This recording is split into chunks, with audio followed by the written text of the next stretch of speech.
खबर हिमाचल से है। चुनाव में दो तरह के मुद्दे उछाले जाते हैं, एक जनता को लुभाने के लिए और दूसरा विरोधी को गलत बताने के लिए। हिमाचल की जनता को लुभाने के लिए हर पार्टी एक जैसे ही नारे दे रही है, लेकिन विरोधी को शिकस्त देने के लिए अलग अलग हथियार चलाए जा रहे हैं। देखिए दंगल में कौन कौन से दांव चले जा रहे हैं।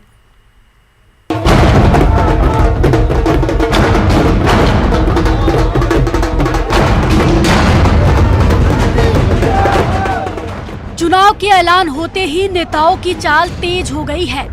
एक एक दिन में कई कई दौरे शुरू हो गए हैं।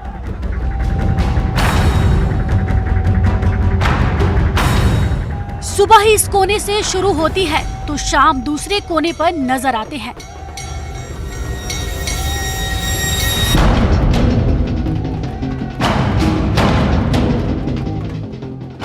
ये तस्वीर फतेहपुर में कांग्रेस के एक कार्यक्रम की है, जहां पार्टी विधायक भवानी सिंह पठानिया की पीठ ठोकने पहुंचे थे नेता प्रतिपक्ष मुकेश अग्निहोत्री।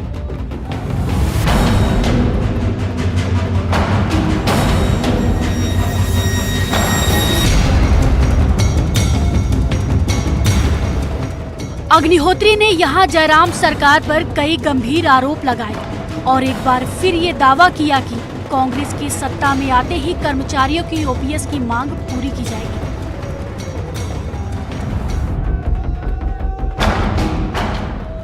ये तो हुई वोटरों को लुभाने वाली बात। अब विरोधी यानी बीजेपी पर हमने वाला दाव देखिए, जो मंच से प्रदेश कांग्रेस के कार्यकारी अध्यक्ष चौधरी चंद्र कुमार ने चला।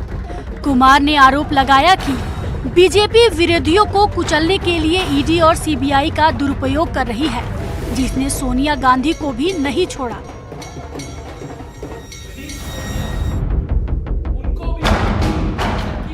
वहीं शिमला पहुंचे आम आदमी पार्टी के प्रभारी और पंजाब के शिक्षा मंत्री हरजोत सिंह बैस ने भी बीजेपी पर यही आरोप लगाया। पूर्व प्रभारी माननीय सुरेंद्र जैन जी, वो शख्स जिसने दुनिया को मोहल्ला क्लिनिक का कंसेप्ट दिया, जिन्होंने हिमाचल में बहुत मेहनत कर रहे थे, वो उनको फर्जी मुकदमे बनाकर उनको जेल में बंद रखा हुआ, जेल में। सिर्फ यही कारण है कि वो हिमाचल में प्रचार ना कर सकते। और अब जब हमारे दिल्ली के माननीय उप मुख्यमंत्री, देश के सबसे शिक्षा मंत्री, वो हिमाचल आ रहे थे, प्रचार कर रहे थे, तो मनीष सिसोदिया जी को भी बार बार उनके घर रेड मार ली, बैंक लॉकर छान लिए, पैतृक गांव में जाकर जांच कर ली, कुछ भी ना मिलने के बावजूद भी उनको परेशान किया जाए।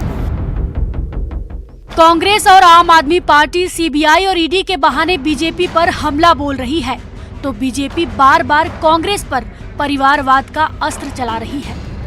मंडी में कांग्रेस से बीजेपी में वापस आए अपने समर्थकों के स्वागत के बाद विधायक अनिल शर्मा ने कैसे हमला बोला, ये सुनिए। आज जो केवल चुनाव के अंदर ही मुद्दे उठते हैं, चुनाव के बाद मुद्दे कहाँ जाते हैं?